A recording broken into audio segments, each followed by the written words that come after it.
on our way to some tremendous numbers. I think, first of all, many companies are now moving into the United States. They're coming back. Some of them left us from many years ago, decades ago, and they're all coming back. We have probably identified maybe $4 trillion worth of companies moving back or going to move back. Many of them have announced it's going to be tremendous jobs, high-paying jobs too. And you probably know the chip business, not because of the CHIPS Act, which was a disaster. You gave billions of dollars to companies that already have many billions of dollars. They said thank you very much. It was no incentive for them to use it. But what is good is the tariffs will make it so that they want to come back. That's why they're coming back. I think they're coming back because of the election that took place on November 5th and because of the fact that they have to come back because the tariffs are forcing them to come back.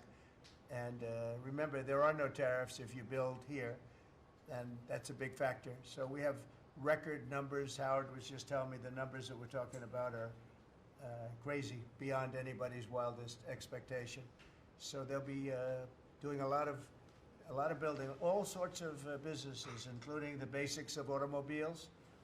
We have, as you know, Honda is coming in with a massive plant to Indiana, but there are many plants that are happening, and literally some are started already. General Motors is already redoing plants that were half abandoned, or they have plants that weren't being fully utilized. They're going to be they and others are going to be making parts and other things in those plants so that it's one-stop shopping finally. It's ridiculous. You had to go to Mexico. You had to go to Canada. A car went all over the place. It was like, I don't know how that would have worked, but that's the way it sort of ended up. We had a deal, and we have a deal, which is fine, but people took advantage of the deal. They cheated. And when you cheat, the deals are unfortunate. But now what's happening is the numbers are beyond our wildest expectations. Now, having to do with cutting, we've done a lot of cutting from people, ideally the people that aren't doing the job. In many cases, people weren't attending jobs. In some cases, in many cases, people didn't exist. They had on the government rolls people that don't even exist. But of the ones that did exist, as you know, many didn't come to work. Many had no intention of coming to work. Many were paid and working someplace else. There were lots of bad scenarios, but they're being weeded out, and I think we're probably ahead of schedule on that. And to me, something that was just terrible is the contracts that we're finding, the fraudulent contracts that we're finding where millions and millions of dollars and even billions of dollars in some cases were given out. And I think we'll start with that. I'd like to start with Doug Burgum, Secretary of the Interior. He told us about a couple of contracts that we have now found. When he got there, they saw this with Chris and everybody, and they couldn't believe it. Doug, could you just relate what you told us a little while ago? No, happy to, Mr. President. There's a federal consulting group, which was a group inside of Interior, but it was managing contracts from many different agencies that flowed through here. One of those contracts was to do surveys of individuals, $830 million for surveys. And so part of the question was, hey, could we actually see the surveys? And then the surveys came back, and a survey was like 8.5 by 11 sheet of paper with 10 questions that anyone's child in junior high could have put together, or AI could have done for free. $830 million. So that's one that we've stopped. And that contract was going out after you were inaugurated, sir. So yeah. it was so jumping. It's a pure fraud. Yeah. It's a fraud. But we've had many fraudulent contracts that were caught by the work that Elon and his people are doing, and working with our people. It's been brought to light. The fraud, not just waste and abuse, the fraud has been incredible. You mentioned one, Madam Secretary. Well, yes, sir. Well, let me just add to that, and thank you. We just had a wonderful cabinet meeting, all aligned on certainly the effort to realign the government. But even at the U.S. Department of Agriculture, we've canceled a $300,000 contract educating on food justice for queer and transgender farmers in San Francisco.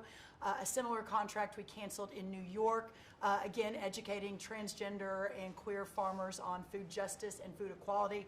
I'm not even sure what that means, but apparently the last administration wanted to put our taxpayer dollars towards that. We canceled a $600,000 contract out of Louisiana that was studying the menstrual cycles of transgender men, a $600,000 contract. We canceled another contract out of a university in the middle of the country that focused on getting more diversity, equity, and inclusion into our pest management industry. Again, these are nonsensical. It makes zero sense to use taxpayer dollars to fund these. I know these are just a few examples of the hundreds and hundreds that we have found. Well, a clear case of fraud was with the Small Business Administration, where they were handing out loans, $330 million worth of loans to people under the age of 11. I think the youngest, Kelly, was a 9-month-old who got a $100,000 loan. That's a very precocious baby we're talking about here. We're tackling the fraud, waste, and abuse in the agency. We've seen, hundreds of billions of dollars of fraud go unprosecuted, so we're taking that on. We have a zero tolerance policy for fraud, and we continue to crack down on it and make sure people are held accountable. It's amazing. And you have a lot of that. You found far too much of it. It's a pure fraud. We like to use the words waste and abuse because they sort of sound good, but many of these things are pure fraud. Now, there was a contract that you've heard about where Stacey Abrams got $2 billion just before we took over, and it was a rush to get her the money, and that was environmental, and nobody knows what she was doing. But $2 billion. If you got $2 million, that's a lot. If you got 200,000, that's a lot. But this was $2 billion was given. Lee, do you want to talk about that? And the other one that was even worse? EPA has now canceled over $22 billion worth of contracts. $2 billion going to this NGO that Stacey Abrams was tied to. They received only $100 in 2023.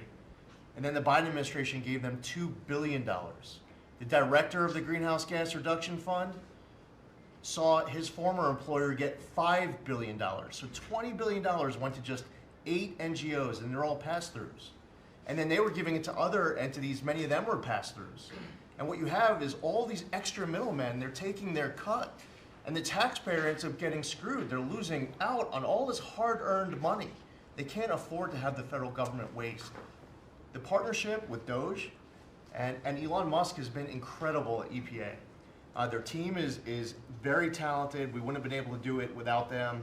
And of course, this mandate from President Trump to make sure that we identify every last penny, whether we're saving $50,000, $5 million, or $22 billion. We will not rest until every last penny is saved. Thank you, Mr. President, for the opportunity to do this for the American public. Thank you. Great job you're doing. So we have a lot of that. We're getting down to a point we think probably over the next 2 or 3 months we'll be pretty much satisfied with the people that are working hard and want to be members of the administration and our country, really. And they're doing a lot of good people. We have a lot of great people. We want to keep the good ones, and we want to get rid of the ones that don't exist, and we want to get rid of the ones that do exist but don't work.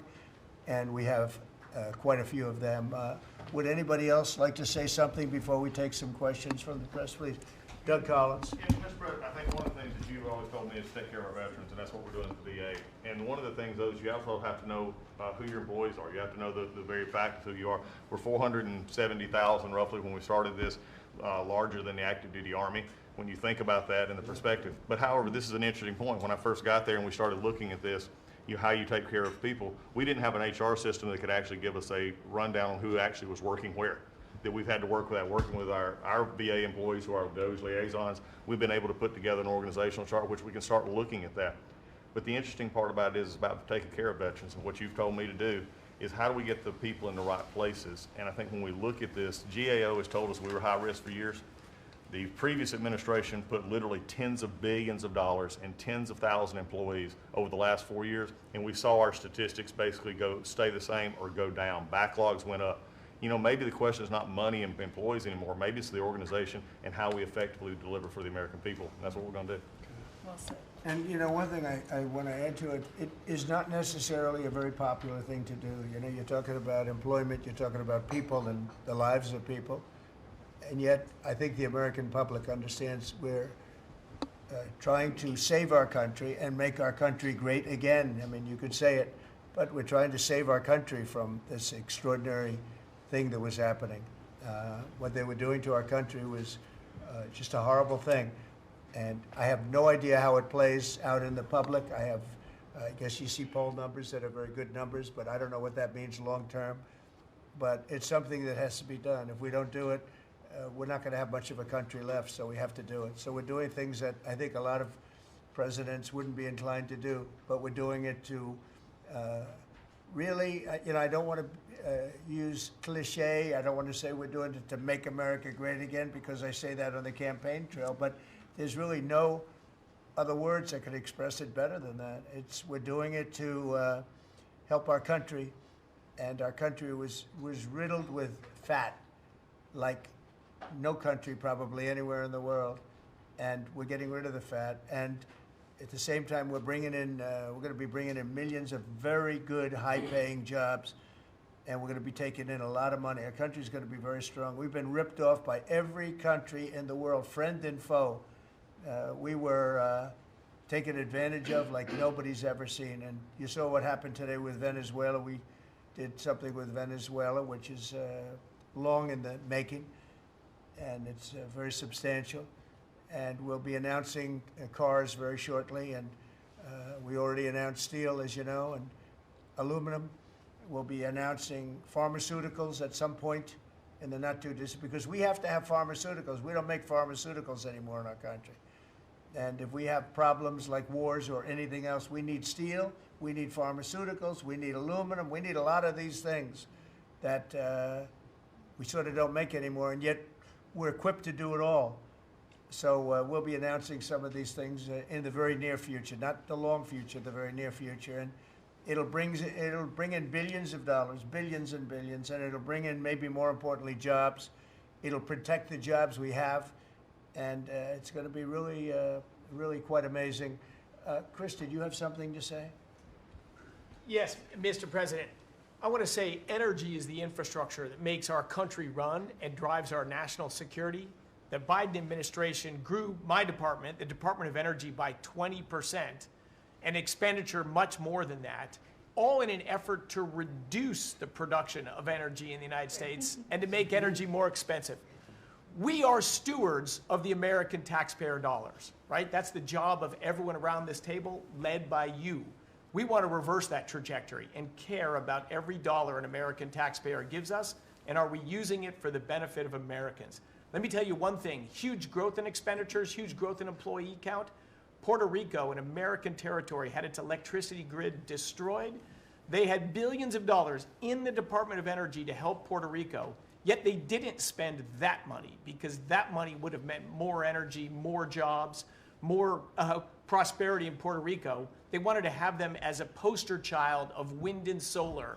This island should run on wind and solar. That just doesn't work.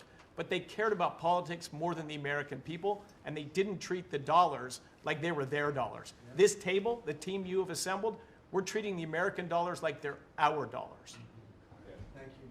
You're doing a great job on energy, by the way. We have things happening with energy that will knock your socks off.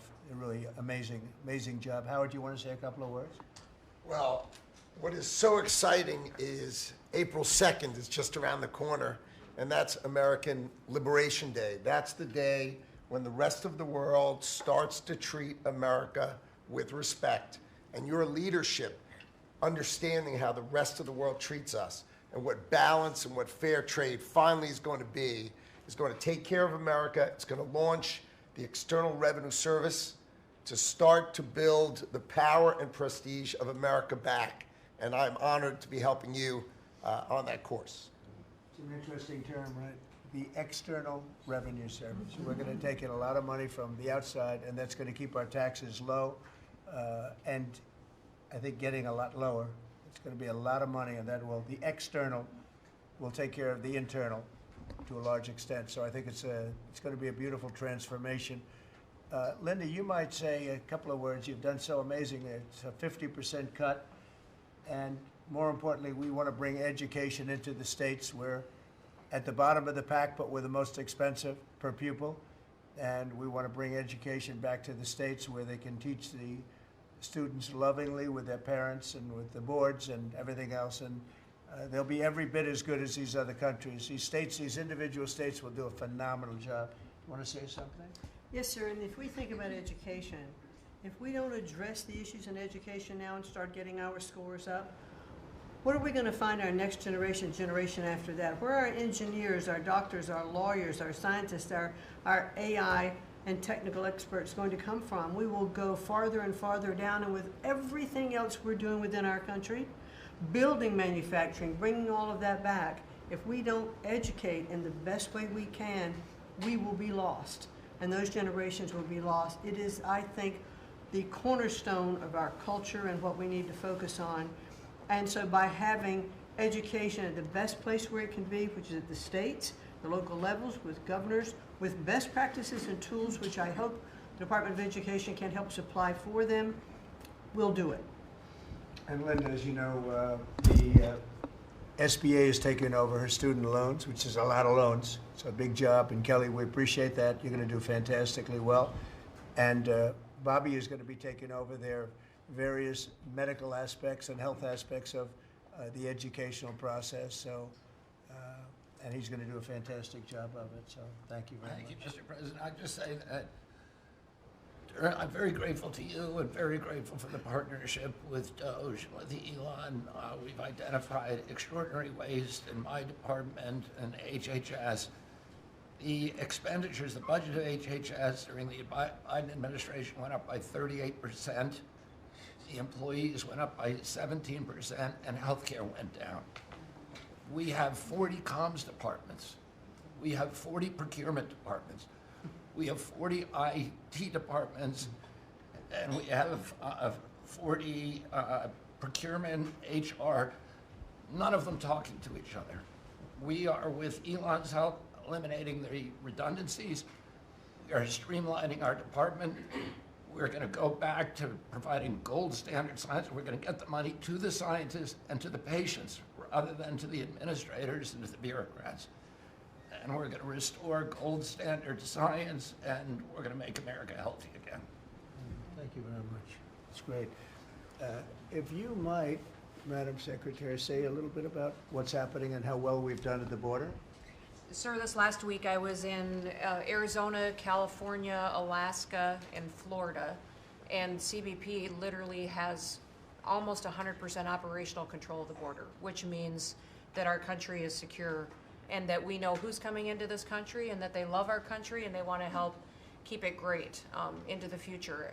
We are, in the month of March, the last couple of weeks, increased our deportations by 50%, so we're now not even just getting the worst of the worst out. We're making sure that there's consequences for being here and committing crimes in our communities, and the numbers are continuing to escalate and to go up. Sir, this week I'm headed down to El Salvador. I'll be in the prison where we sent TDA members. I'll be meeting with the president and also Colombia and Mexico and talking about building these relationships so that we can continue to get people out of this country that don't belong here and take them home. And also, you had talked to me about sending the message worldwide about the fact that people shouldn't be coming to this country and they shouldn't be coming here illegally. So we are in several other countries around the world with a message right now that's saying, if you are thinking about coming to America illegally and coming here, don't do it. You are not welcome. We have a legal process to becoming a United States citizen, and there are consequences if you come here illegally, and America has changed because we're putting Americans first. So we've also, the Coast Guard has done phenomenal work. I don't know if you all have reported on it, but we have broken historic records in the amount of drug interdictions that they have brought in. We've repositioned the fleet to go after the fentanyl crisis and to go after the southern border and securing it, and they've done amazing work as far as that. We were down in Florida. They brought in $500 million worth of cocaine that they had done in 14 interdictions and had brought them in, going right directly after the cartels and doing great work there. And we have a cutter that we have sped up the process, sir, the icebreaker. That'll be hitting the waters here this summer, and we've got 2 more that will be coming. But you know, Russia is using They're cutters and icebreakers up in the Arctic to do surveillance on us, and we're going to reposition our fleet to continue to partner. I want to thank the Secretary of Defense and the Navy for all of their help and partnership too. We do operations together because their obvious Navy warships are in certain regions, but our cutters are faster and can work together in a partnership that's securing America. So, and we're going to eliminate FEMA. So we've got a lot to do, but it's all good, and we're working hard, and we're going to make sure that we're continuing to do exactly what you promised. That's great. Great job. Yesterday, there was a plaza that you know well. There'd be hundreds of thousands of people standing at that plaza, pouring into our country, totally unchecked. Many people from jails and prisons and mental institutions and gang members, and horrible. And they just pour into our country. Yesterday, I was speaking to somebody, I was checking on the border, and they said there was literally nobody in this massive plaza. You know, we're talking a plaza that would hold hundreds of thousands of people. There was literally nobody there. There was one person sweeping it, but there were no people. It's been amazing. It's been an amazing transformation very quickly. And we're getting the bad ones out first, and we're taking them out. And there's some really bad ones, murderers of more than one people. At least 50% murdered more than one person. This is the people that we're letting in through their open border policy. It was terrible, but I want to just congratulate you and Tom Holman on the job you've done. Boston this weekend, hundreds of dangerous criminals were removed, 4 killers taken out of the country just by what they did in Boston this last few days. Yeah, and these are killers that there's no reasoning. It's not like, oh, let's talk them out of it. These are stone cold killers. They don't care. They don't even think about it. They kill somebody. They go to sleep. They wake up. They don't even remember they killed them. These are bad people that should have never been allowed into our country. Pam is doing such a fantastic job. I thought maybe you could say a few words. Thank you, President. As far as we are hearing a lot about fraud, waste, and abuse, a lot of waste and abuse, but there is a tremendous amount of fraud. And Elon, thank you for your partnership. Thank you for your team. You have uncovered so much fraud in our government, and we will prosecute you. We have an internal task force now working with every agency sitting here at this table. And if you've committed fraud, we're coming after you. Thank you, Elon, for that. On the violent crime level, thanks to President Trump's directive, we are seeking the death penalty again. So all of these horrible, violent criminals that you're hearing about around the country, they will face the death penalty federally within our country. And the drug dealers need to get out of here because we are coming after you. We're going to have 94 great U.S. attorneys around this country, and everyone will be prosecuted to the fullest extent of the law. Thank you.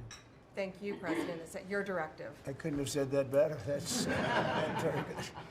That's very good. She's doing a fantastic job. Thanks, Pam. Do you have any questions, please? Mr. President. Yeah, please.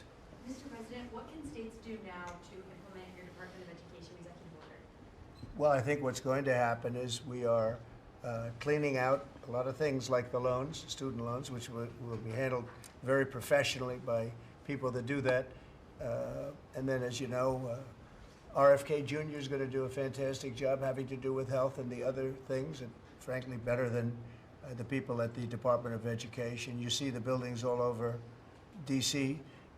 And then the rest is the states are going to start coming in and taking all of the information on all of their students. And I think a lot of that information is going to be shipped to different states like Iowa, like Indiana, like so many. They're so anxious to get, they're calling us, and they're so anxious to get it. We'll be shipping the records of the children that they're taking care of, that they want to take care of, and the process will begin. And I think it won't be that long before the states will be really running the Department of Education. Our teachers are going to be taken very well care of. And I said, you know, personally, I don't care, union, non-union, it doesn't matter. Teachers are so important to this country and to me. And we're going to take great care of our teachers. And I know it's very important to Linda. So I think you're going to see a tremendous change very quickly having to do with education. And the process has already begun, very strongly begun. I think we've done, you know, in whatever it is, 8 weeks, people are amazed at how much we've done in terms of the safety of the country. In fact, I would like to ask maybe Marco to say a few words on what's happening with respect to, in particular, Russia, Ukraine, where we have some pretty good news. I think. We want to get it stopped. We're losing 2,500 young people, and these are Russian and Ukrainian people largely.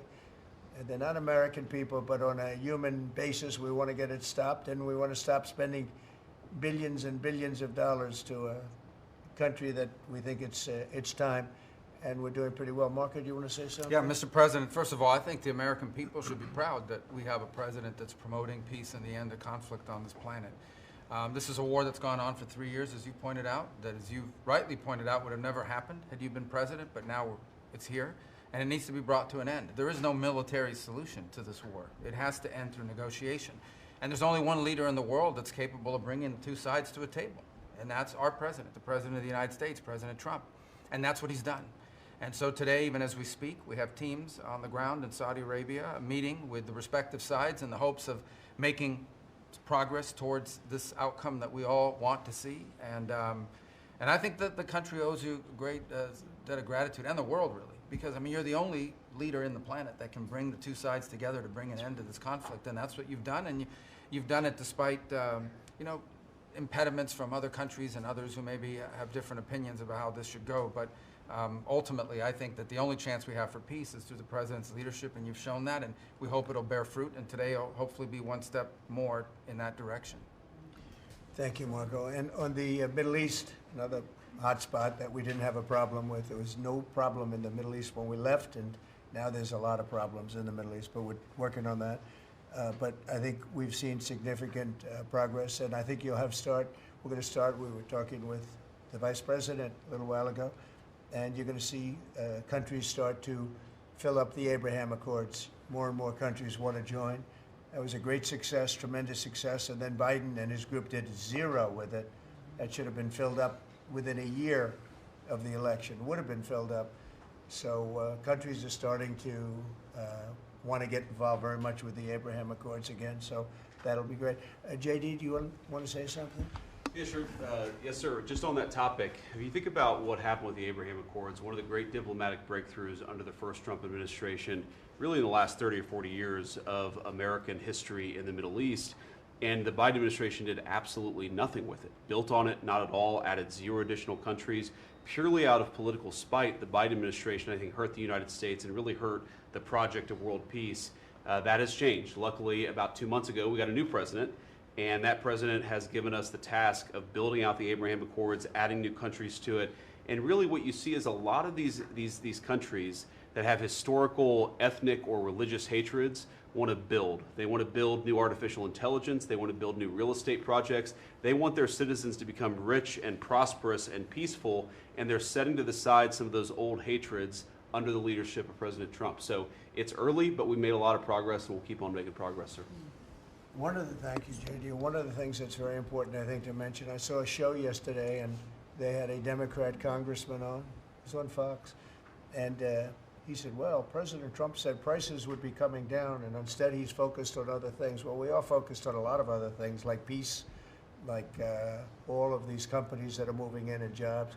But what he didn't say is that prices have come down very substantially. And if you look at when I came in after 1 week, they were screaming at me about eggs. Eggs had nothing to do with me, but they were through the roof, and you couldn't get them. And now they're down about 35, 40%, maybe even more than that. I'm going to let Brooke, if you would just discuss that. And groceries generally. Prices are coming down, and energy prices are coming down. And I hope the Fed lowers interest rates, and then you're going to see interest rates coming down, and I'll have you speak about that in a second, Scott. Brooke, go ahead. Well, sir, thank you. I think the first thing that's really remarkable to note is that the prices of eggs under the 4 years of Joe Biden increased 237%. 237% in those 4 years, and yet it wasn't covered in the press at all. No one talked about the price of eggs in the summer of last year, for example, from the media. So, of course, the president wins, and he is inaugurated, and the next day, everyone is yelping about why the price of eggs are so high. So it was certainly one of many, many issues we took on under the 4 years of Joe Biden. We had the cost of input go up 30% for all of our agriculture products. At the same time, the trade deficit increased $49 billion. So it was zero under the first Trump administration, and then under Joe Biden, we sold $49 billion less of our ag products around the world. Then you combine that with the avian bird flu, and I know I've talked to a lot of you in the press on this over the last 3 or 4 weeks. But listen, here's the deal. The president, under his vision and support, we released about a month ago a very significant plan on how to bring the price of eggs down. It included 5 prongs. I won't go into it now because I don't want to bore everyone, but since that day, since we released that plan regarding biosecurity, repopulation, importing eggs, research, and then deregulating, taking those onerous rules off of our farmers, our egg-laying farmers, since that time, the price of eggs, the wholesale price of eggs, has come down 53%. So we're going to keep working on it. Listen, it's not something you solve overnight. Avian bird flu and some of the other animal diseases, we're working across the government, several partners out in the cabinet on that, especially my friend Secretary Kennedy over at HHS. But we have a long-term solution, but at least for now, in the short term, thanks to President Trump and so many that have worked so hard, the price of eggs are coming down, as well as the price of groceries. So thank you, sir, for the opportunity to lead on that. And the number is 53%, and they're readily available. So I think it's a fantastic job. And overall groceries are down, too. That's right. They're coming down. So the consumer's finally seeing some good news instead of year after year of prices going up because of grossly incompetent leadership. Scott, you want to talk about interest rates, where you see it all going? Yes, sir. So we are, under your direction, we're reprivatizing the economy. We're bringing down government spending. We're bringing down excess employment in the government sector. On the other side, we're going to re-leverage the banking system. We're going to have all the new manufacturing jobs, so everyone who's laid off from the government will have an opportunity to go into the private sector, and that is going to lead to disinflation. Inflation is under control. We're going to get the affordability crisis fixed. So lower energy, deregulation, more private sector jobs that will naturally get interest rates down. Interest rates down. Mortgage rates are down almost every week since January 20th. The energy costs are down about 15%. Crude oil's down about 15%. And as we keep that going, interest rates are going to keep declining. It'll be good for mortgages. It'll be good for credit card debt. It'll be great for auto loans. That's great. And you're doing a really, really good job. I'd like to see the Fed lower interest rates. That's just my opinion, because things are coming down. We have inflation under control. Tremendous amounts of money will be soon coming in from tariffs, which is about time that we were able to partake. We've been ripped off by every country on that basis, and it's about time. But that will be, I think, treated very fairly. Will be very fair. But the money that we're talking about is rather astronomical, and it should be, because we put years and years. I was able, in the first term, we had a great first term with the highest stock price increase ever, all the different things that we had. But one of the things, we took in a lot of money in tariffs, and I had just started that process, and we had to slow it down because of the COVID. We didn't go forward. We did a very good job with COVID, but that was something that happened to the whole world. It was a shame. What a shame. All those people dead, and all of the problems that it caused for countries far worse. I mean, some countries still haven't recovered. Economically, they haven't recovered. But we took in hundreds of billions of dollars in tariffs just starting the process. But this is a program that's going to be, I think, unbelievable for our country. And I think it's treating other countries very fairly, very, very fairly. I'd like to ask, if I might, Sean Duffy to say a few words about the air traffic control situation. You know, there were some mishaps, one in particular, the helicopter crashing into the plane. We have a system that's 40 years old. They spent tens of billions of dollars trying to patch it up and, you know, make it work, but it doesn't work. And my pilot says they use different systems. They don't want to use our system. It's so obsolete. And it's an obsolete, horrible thing that happened with respect to it. And we were going to, I said, day one, if this happens, if we are successful, we're going to have to get a brand new, modern, top-of-the-line air traffic system. And I think I can say that I've been working a little bit with Sean on it, but Sean's been working hard on it, and with his new person at FDA, who's going to be terrific, by the way. And maybe you want to talk to them about that, because we need safety in the air, total safety in the air, and this will give that to you. Sure. Thank you, Mr. President. We had a conversation on Friday. Again, our air traffic control system, as we talked about maybe privately or I don't know publicly with all of you, but we have decades of ideas and billions of dollars, and no progress is ever made on any of these initiatives. Air traffic control is the same thing. And so we're having a conversation about building a state-of-the-art, brand new, best technology, envy of the world, air traffic control system. And what's interesting from the DOGE team is they'll look and say, well, what is the problem? Why hasn't this been built? This is about safety. This is about people's lives. All of you fly. Your family flies. Why hasn't it been done? And the problem is in government, it takes way too long. So technology changes and money changes and administrations change. We have to do this fast, which is why we need the partnership from the Congress to give us the money up front. The best ideas and the best technology available in the world, we're going to build in the system. I think, Mr. President, we can do it in 3 years. I think Trump Tower was built in 3 or 3.5 years. I think we could match the Trump Tower time frame. 2 years. Okay. 2 years. Maybe not that good, but about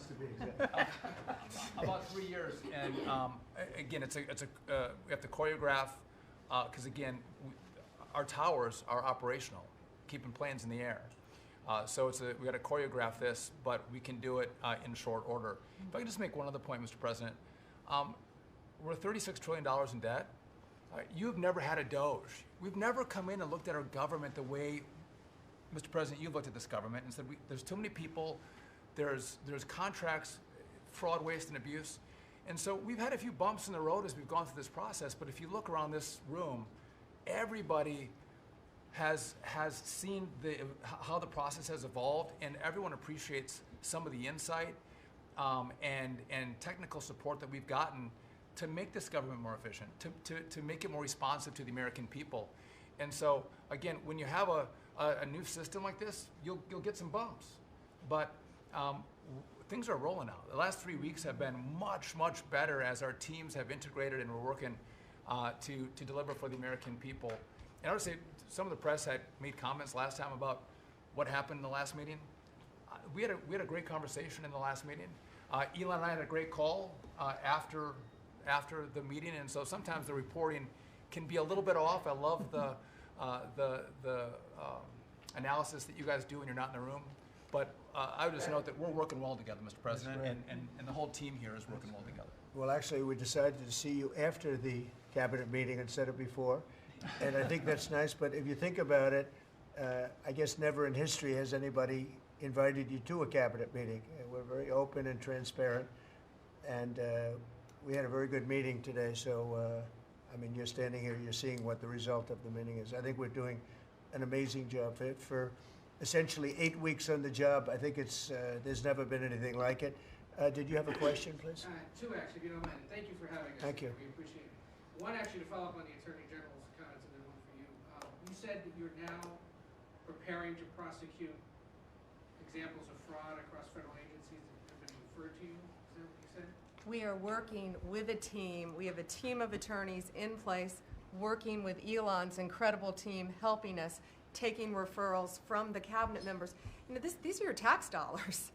And a lot of it is just abuse, a lot of it's waste. But if it's fraud, we are investigating it, and we are looking at multiple cases of fraud throughout the federal government. One for you, Mr. President. Greenland is confused about the Second Lady and the National Security Advisor visiting this week. They're concerned that this is further provocation, whatever it is you ultimately want for Greenland. Could you further explain why they're going?